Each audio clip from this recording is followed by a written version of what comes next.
I'm Vance Bastion here with my co-host S.A. Baz Collins for this week's Written on the Edge, Season 8, Episode 46, Friday interview. We'll be talking with Daniel M. Jaffe and diving into his book, The Grand Sex Tour Murders, and maybe even looking at a band cover.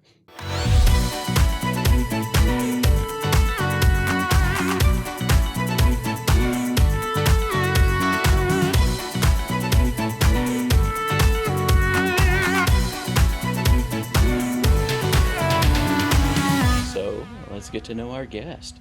Daniel grew up and attended college in New Jersey, then moved to the Boston area for law school. He worked for several years as a corporate securities attorney before throwing caution to the winds and pursuing a career in creative writing.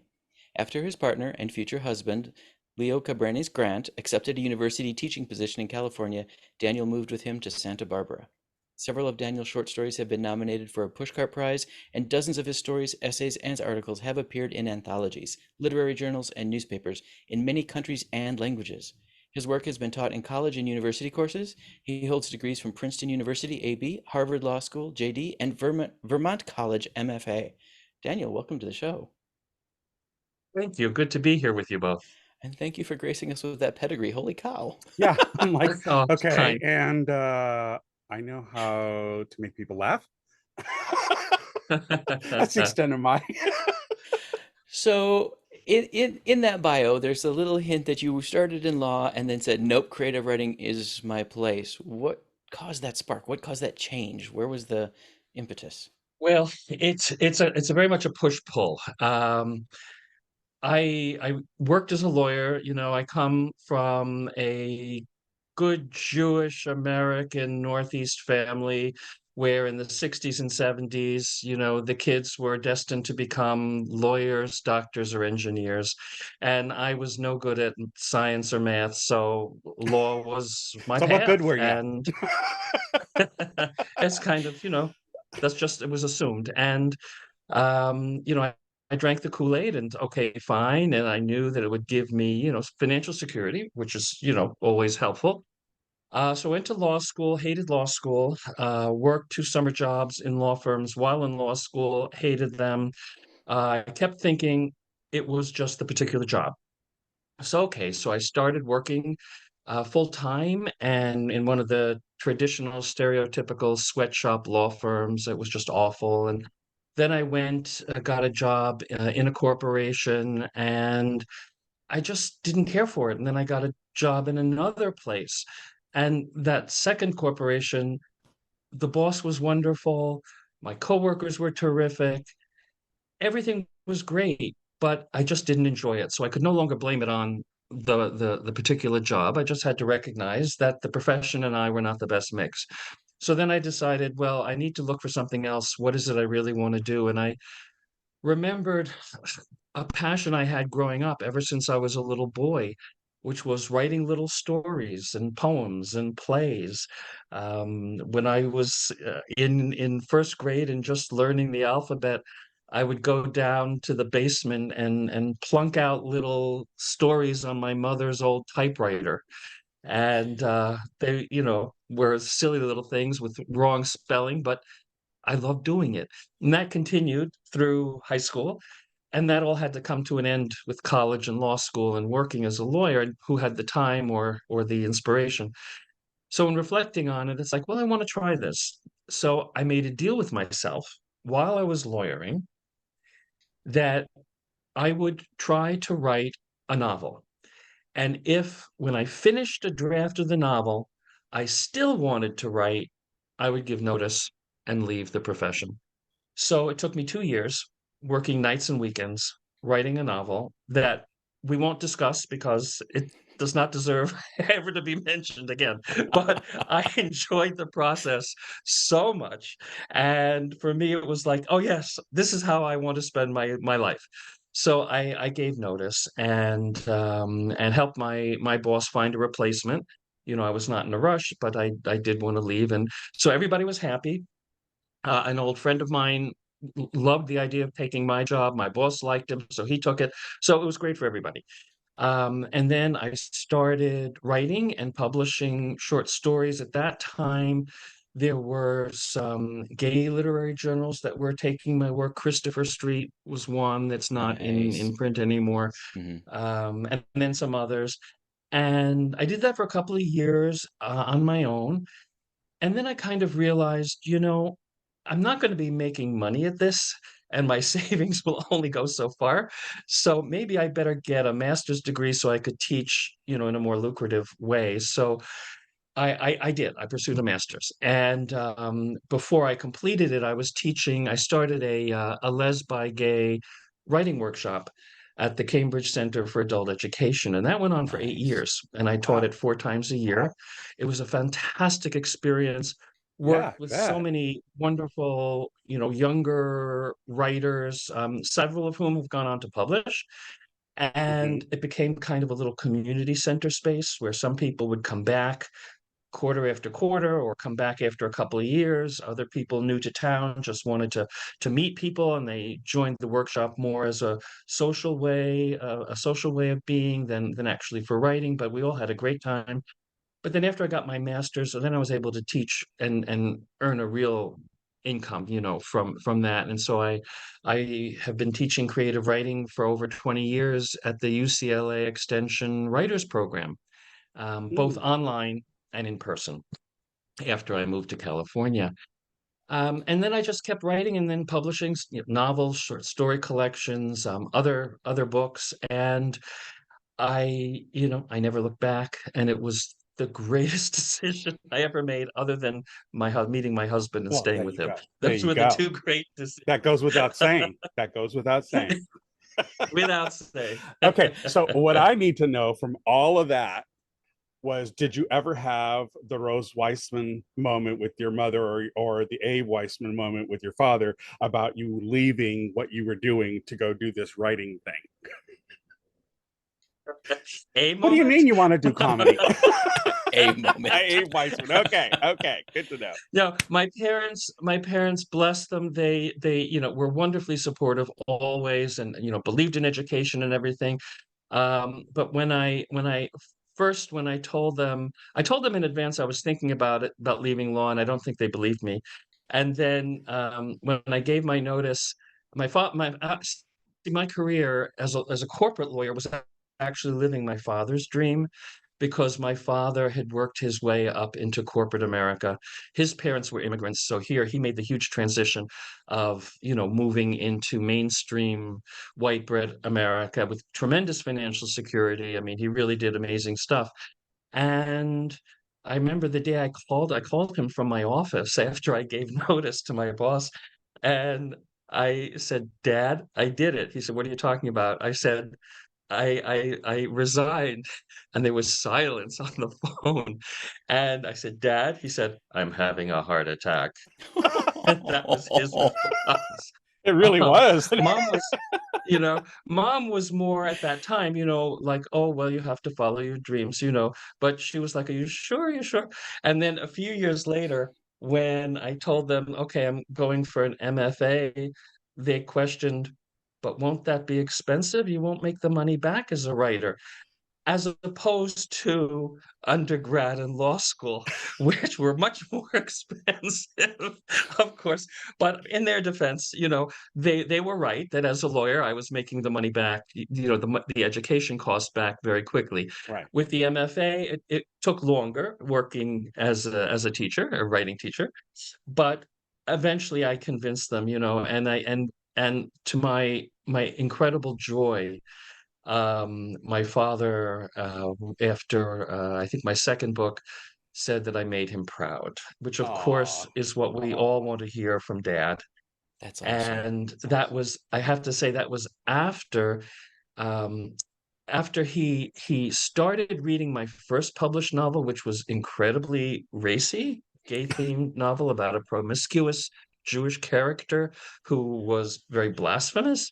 And I would not send it to my parents, but my father ordered it on his own because this is my son's first published novel. And he told me after he started reading it, he said, the style's not for me. And I thought, yep, got it. Good. Thank you for trying. And my mother said, your father says I can't read this. what do you think? I say, no, mom, don't read it. Really? I'm not allowed to read it? And I'm thinking, if you're letting me give you permission or not, I'm saying, no, mom, don't read it because it would totally have disillusioned her that I know about such things. So uh, that's where it was. So So they you had the remained total, so you had the incredibly total Midge Maisel moment with her father in the audience, and the deer in the headlights. Kind of, oh my god. truly, truly, truly, truly. So we never discussed the content of work except for some other stuff. Not all my stuff has been gay themed. I put together years ago a collection of spiritual, magical themed stories from around the world written by Jewish authors. And my parents loved it, and they arranged a reading for me in the hometown, put up a Wow. poster in the synagogue. Wow. and Love and that. so that was my face to their friends, the writer I was to their friends. and Right. and it was a project I did and enjoyed and loved, so it was certainly part of my work. But they spared themselves and our relationship, my gay themed writing. All right. So to move on to the book we're actually going to discuss, how would you describe the Grand Sex Tour murders to your parents? I would explain it to them, kind of in a way that I explain it to everyone, which is it's a satire.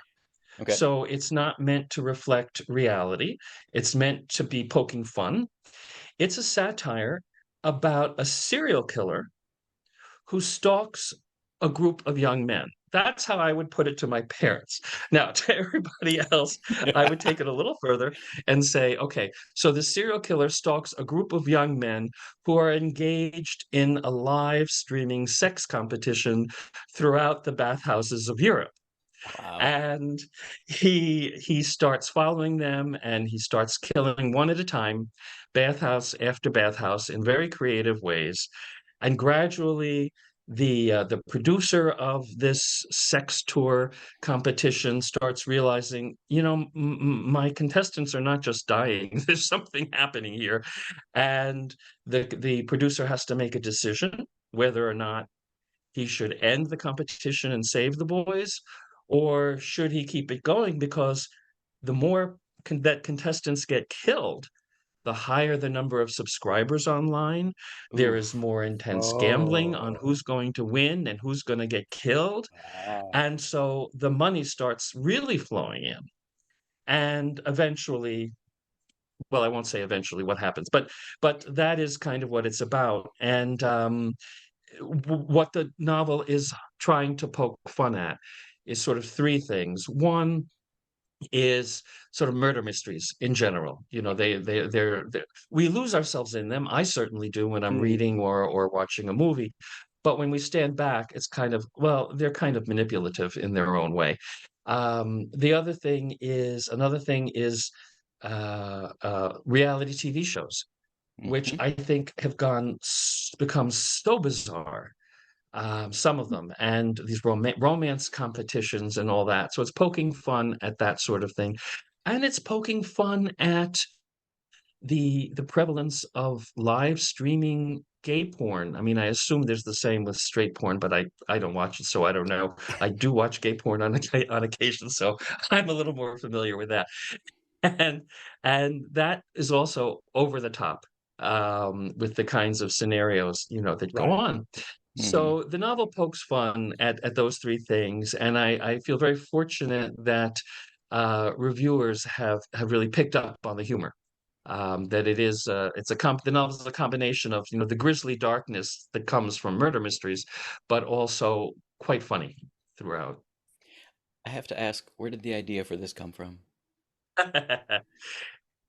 Well, I do get asked that a lot. People, the book was recently a selection for a gay men's book group in Palm Springs. There's an organization called Prime Timers of the Desert, and they have about 1,000 members. It's the Wow. largest prime timers in the world. It's a group of senior gay men. And the first thing that was said by someone at this book club, they asked me to be there for their discussion. And the first thing he said was, "I am so glad you are not my neighbor because of your twisted imagination." Um, Like, it I wish you were actually, my the neighbor. idea for the idea for the novel, it actually started long before I was writing seriously. It goes back to my young manhood when I first started going to bars in my early 20s and going home with strangers, which is what one did in the late 70s and early 80s, certainly. That was just normal. And I never really took potential danger into account until I had one really frightening experience, which was I was still sort of new to picking up guys, and I had heard that at one particular bar in Boston, right as the bar was about to close at 2 a.m., whoever was left lined up, two lines facing each other, and you just pick somebody and you go home. And I thought, this is wild. And I was not a wild fellow at all. And I thought, I have to give this a try. So I stood in line facing this other line. There was a cute fellow. His eyes and my eyes met, and he came over to me, and he didn't say hello. He didn't say his name. He said, "Let me go piss, then we can go." And that was the entire conversation. And I Wow. was taken aback, but I said, "Well, if this is the way things are done, I mean, I don't really know the norms, so I'll go with it." Okay. Well, this was in Boston. I lived in Cambridge, which is on the other side of the Charles River. I lived about 2 miles away. So the subway called the T in Boston had shut down by then, and there were so many people leaving the bars, the taxis took everybody. There were no more taxis. So he said, "Okay, let's walk." So now it's like 2:30 in the morning. It'll be like a 45-minute walk. We're walking across a bridge. He's carrying a beer bottle, and he says to me, "You know, I could break this beer bottle and have a terrific weapon." My first thought was, how What? far below the bridge is the river? If I jump in, will I survive? I Wow. I panicked, and stupidly, instead of walking him to, like, the police station, I did take him home. And when we got to my apartment, he was grumbling about how he had to get up early the next morning for work. So I said, "You need your sleep. So you take the bed. I'll sit up on the sofa." I had a studio apartment at the time. I said, "I'll sit up on the sofa. You get your sleep." And he was fine with that. And I was fine with that. I did not sleep. And first thing in the morning, he was gone. So the idea came to me then, there is danger out there, and we're disregarding it. Right. And then, as I grew older and explored more sex venues, I started really thinking about the dangers. I saw fights break out, like in a bathhouse, I saw a fight break out, and I thought, anything could happen. So that idea of the danger stuck with me. And then I started when I after having written some other more serious books, I wanted something more fun and lighter. I thought, what about a comedy about this topic, about people being killed when simply wanting to have fun in venues? And then I just built it up piece by piece. And you start with one thing, start with the premise, and now I have to bring characters into it. So what kind of person would be a killer, and what kind of person would produce a sex competition, and should they do it in the US? But then I realized, well, in the US, if you go to a bathhouse, they ask to see ID. So what that means is, say an anonymous murder is committed in the bathhouse, well, the police will have a list of everybody who had entered that night. And so they could eventually, if they get DNA evidence or something, find the killer. But in Europe, they do not check for IDs. In Europe, Mm. you just pay and then you go in. And so even if the officials, the police get DNA on a murder victim, they will have no one To check it against against. whom to compare that with whom to compare that DNA. So I thought Europe is where one could get away with this. And so then I set it in Europe. So that's how it sort of got going. All Got right. it. So, streaming culture tends to be pretty, I hate to say Ken dollish, but most of the guys are pretty identical. How diverse is your cast? I purposely wanted to create a broad diversity because well, first, that's just like a project in my work in general. My husband is from Puerto Rico, so we were the first gay Jewish Puerto Rican couple on our suburban block in Santa Barbara. And some of the neighbors, some dealt very nicely with it. We moved in 2001, so quite a while ago, but others did not. There were straight men on the block who, for about 2 decades, would not say hello as we walked by. I mean, we had Wow. no hostile things except for one woman neighbor who, uh, well, she gave us a hard time. She basically warned us against molesting her son. And we wanted to say he's not our type, but we chose to be more discreet than that. But okay, we live and let live at this point. So anyway, so diversity, representing diversity has just been part of my work in general. With this in particular, one of my goals was to address the issue of disrespect of sex workers. I have gotten to thinking that, these are just people, and there's a lot of stigma, and there are reasons why they choose sex work. So let me create a group of characters, of young contestants, each of whom has a backstory, each of whom is sympathetic, each of whom, and that works at a fictional level because if someone is murdered, a character is murdered, it doesn't matter to the reader unless the reader has already come to like this character. Yeah. So the reader needs to have some feeling for the character in order to respond the way I would want a reader to respond to the novel. So I have a couple who are no longer a couple, Jewish guy, Irish American guy, and one of their issues throughout is one of them wants the relationship to resume, the other does not. And can they manage a friendship? There's an African American character who lost his father a month earlier. Before the competition, and he's very glum, and the producer who the novel is written as if it were the producer's memoir of what Okay. happened during this time. Okay. And the producer's a real jerk. I mean, he's a total jerk. But I wanted to give him some redeeming qualities, so he became very sensitive to potential discrimination against the African American contestant.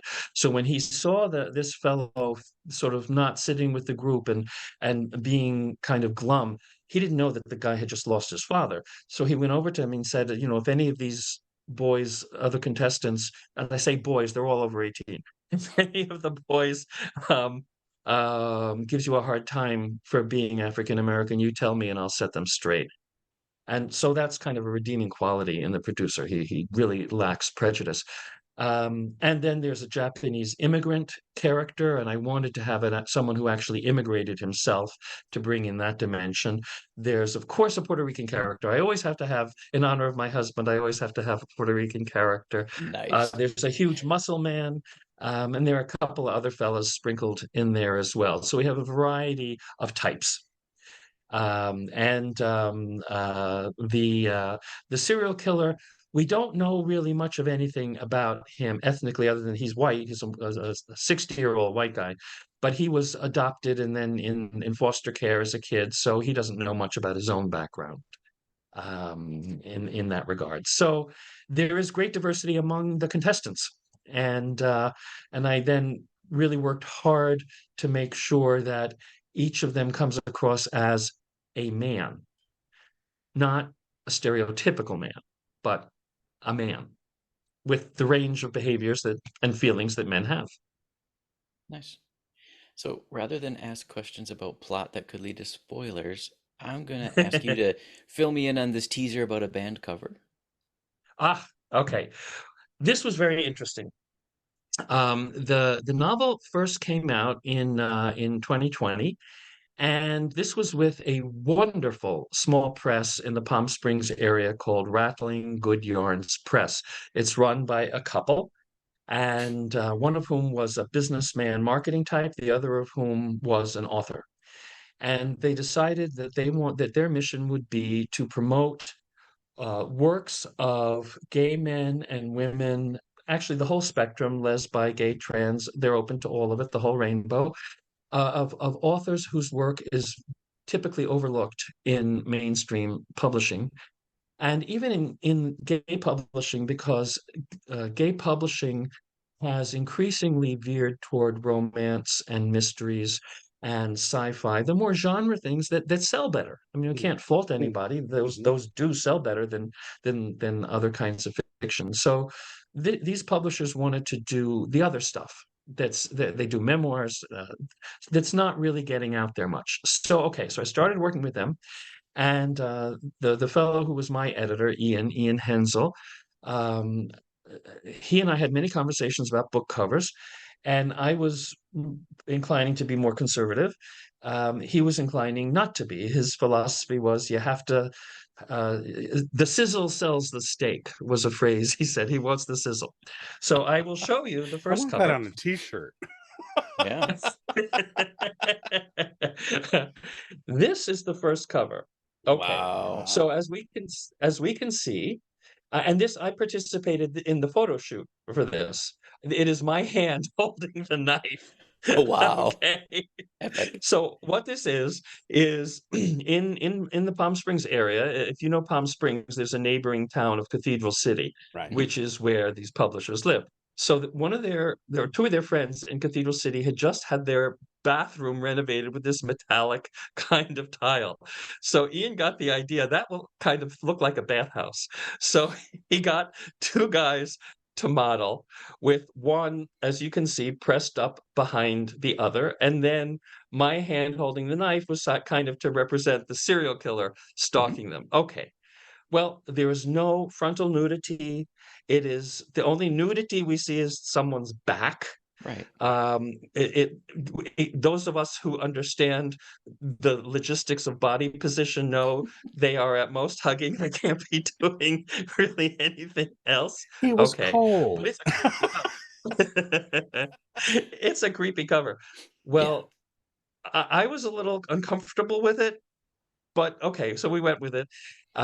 Just in general, covers are the publisher's prerogative. I mean, the Yeah. publishers typically consult with authors, but the publishers have the final say. And having worked with many publishers, I understood that. So okay, and I'm not a marketing expert. That's not my forte. So okay, so to our surprise and dismay, Facebook refused to allow the publisher to sell this book on their commercial page. So it was banned Wow. from that.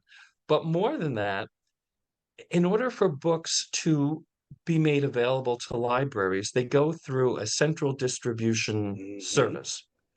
That service banned the novel, which meant no librarian anywhere in the country would have the option of knowing that this book existed Right. and deciding whether or not to carry it. They just would never know it existed in the first place.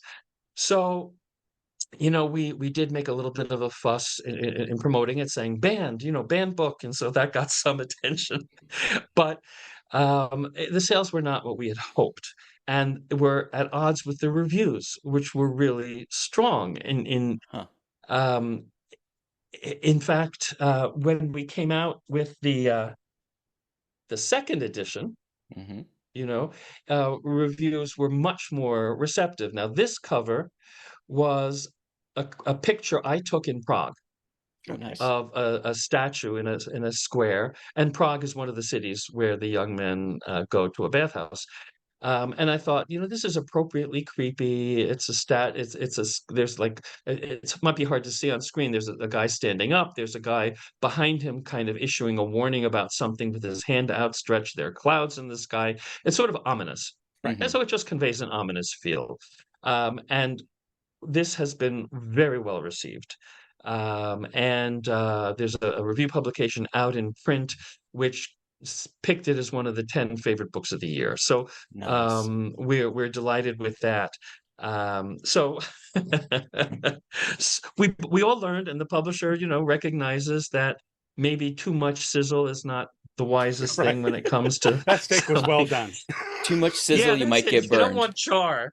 You don't Right, want it right, charred. right. So It's not a British barbecue, okay? that's right. That's All right. right. So we all learned, and so covers are all their covers are a little more restrained now than they had been. Although I have to tell you, for this Palm Springs Prime Timers of the Desert, they invited me before the day when my book was being discussed. They invited me a month earlier to come and sell copies of the book. So I did, and I brought both editions. The Uh-huh. first, because the text is really the same. So the with the two different covers, by a wide margin, they wanted the sexier cover. And so many of them. Nice. So it's like, hey, us old experienced guys, we know what we want. Right, right, right. Nice. Excellent. All right. In the interest of time, Bez, do you have any questions? No, I'm good. Um, I think it all covered everything that I wanted to know about it. And I All just, right. I'm waiting for the moment when Miss Marple will walk in and go, yeah, So, yeah. My killer's a little different than Miss Marple. okay, okay. Daniel, do you have anything about the book you want to share with the world that we didn't think to ask? Well, the one thing that I was very pleased that reviewers picked up on is that there's a real range of voices in the novel. So the way the novel's told is, as I mentioned, it's largely the memoir of the producer who has a very matter of fact, regular Joe kind of voice. I mean, I tried to think, well, if somebody's a porn producer, which he was before he set up this streaming competition, if someone is a porn producer, sex is just routine. It's like the Right, way I used to do contracts when I was a lawyer. It's like another one, just another one. It doesn't mean anything. And so he talks about sex very bluntly, matter of factly, everything like that. The other major voice is throughout his memoir, he conducts interviews with the serial killer that he conducted after the serial killer was caught. I mean, Okay. it's not a spoiler to let the reader know the serial killer does get caught. The serial killer's voice is dramatically different because he's a very sophisticated, pseudo-cultured fellow who talks in long, convoluted sentences and very flowery. So there's a real contrast between those two voices. And then I worked hard to give each of the young men contestants his own voice as well. So I think that's one of the things that keeps the novel moving and interesting is that it's not just one voice throughout. So thank you for asking. That's something that I would like potential readers to know about it. Excellent. All right, Bez, take on our get to know you questions. absolutely. So, in this year of wow, what one word describes your favorite food? It has to be two words: chocolate cake. Oh, okay. All right. Nice. Well, you can hyphenate it. You can hyphenate, yeah. Okay, okay. Dad is great. He gives us chocolate cake. Bad reference these days. I know, but I heard it in my head, so I had to say it. Okay. Your favorite entertainment genre? Movies, Okay. movies. All right. Where are you on the spectrum of mundane versus magical? It kind of in the middle, I would say. That's a, Midway, one that's word. a good place to be. All right. Your preferred level of PDA? Cautious. My husband is much more comfortable with that. I am nervous. I have to admit that unless we're somewhere like Palm Springs, where it's, gay men are just everywhere. And my husband is very demonstrative, and we'll be walking down the street in Santa Barbara, and he'll just put his arm around my shoulder, and I inwardly cringe every time, fearing that somebody's going to come running with a baseball bat. And I fight against it because this is the only way to assert our visibility and presence. I understand it. And of course, how turn down affection from the man you've been with for 30 years. Right. And so like you, I've been 30 years, we've been 30 years together. Um, but I am cautious. I am cautious. I totally get it. Totally get it. All right. The environment where you relax the most. Home. Dorothy said it. No Yeah. place like home. And I would elaborate. on the sofa next to my husband Leo, watching TV in the evening, and he lies back and he puts his feet on my lap as I'm sitting up, and it's like, "Yeah, that's home, that's love, that's There you go. safety, that's comfort, There you it's Mhm. go. everything." There you go. All right. Your preferred beverage. Coffee. Can't get better than that. Okay. Well, where do you fall in the scale of youthful naivete versus the wisdom of experience? Cynical. I started out as very naive, and, now I'm just plain cynical. That's okay. You earned it. Thank you. All right. Your favorite fictional character. Sally Bowles from Cabaret. Oh, okay. Oh, I think because deep down inside, I wish I could be like Sally Bowles, which I can't be. It's just not me, but her ability to be out there, and I love it. Yeah. Yeah. All right. And finally, your favorite mode of travel.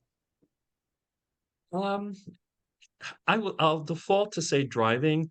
I actually don't like to travel. I like to be in different places. I do not like the process of So getting you're waiting for there. the transporter to become a thing.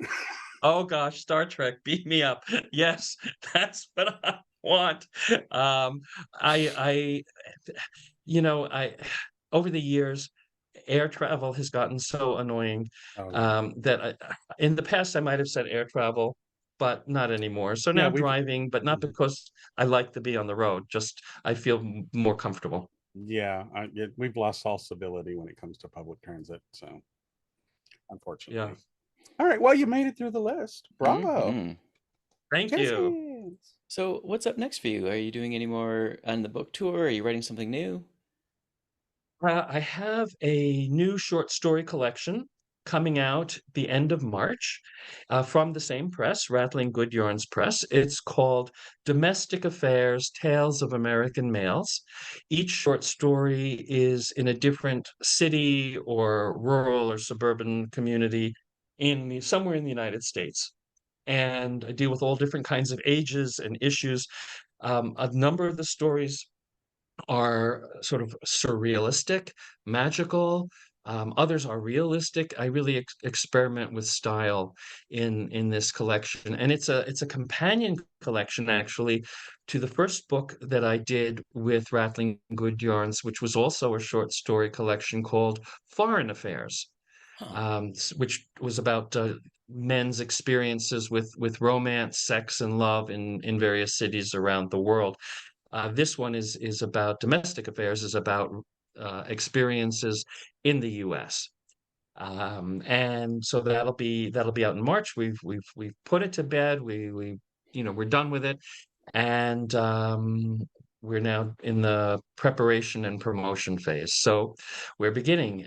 In terms of events, I just was in a wonderful event in Palm Springs. They had their second annual gay book festival called Pride on the Page. The keynote speaker was Armistead Maupin, of Oh, Tales of the lovely. City. So, I Oh, got my picture taken with Armistead Maupin. It's like, what a what a joy, what a thrill. wow. Um, and I was on a panel there, and there were many other wonderful panelists, especially from California.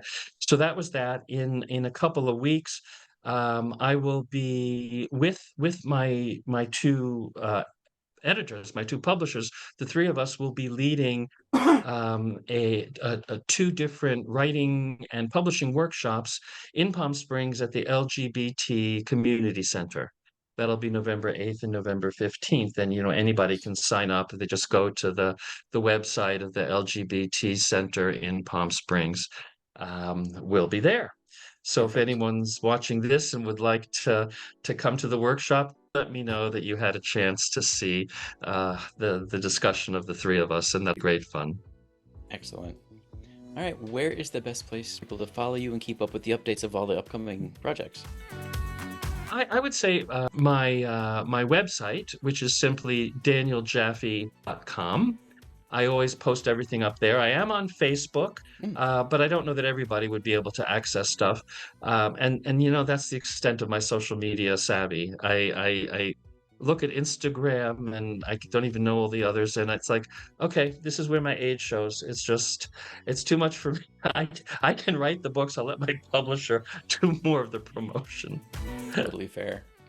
All right, any final words of wisdom? No, just a big thank you to both of you. It's always a pleasure to chat. I really appreciate the range of your questions, the depths of your questions, Well, and come back the when that book is joyfulness. ready, to be talked about. You definitely have to come back and share it with us. Oh, Yes. thank you so much. I would love to do that. I will write it down, and because I would love to have another conversation like this. It's been great fun. Awesome. All right, folks, we'd like to extend a huge thank you to Daniel M. Jaffe for joining us. Daniel, thank you so much. Pleasure. All right, we at Written on the Edge are proud to introduce you to new media by queer content creators. If you enjoy learning about new artists or hearing our thoughts on entertainment media, please like and subscribe so you get the alerts for new episodes. The show was produced by Rogue Ravens Media. For our disclaimers, links to social media, our listen stations, or to sign up as a guest, visit www.rotepodcast.com. Tune in next week for your queer media fix. Bye-bye.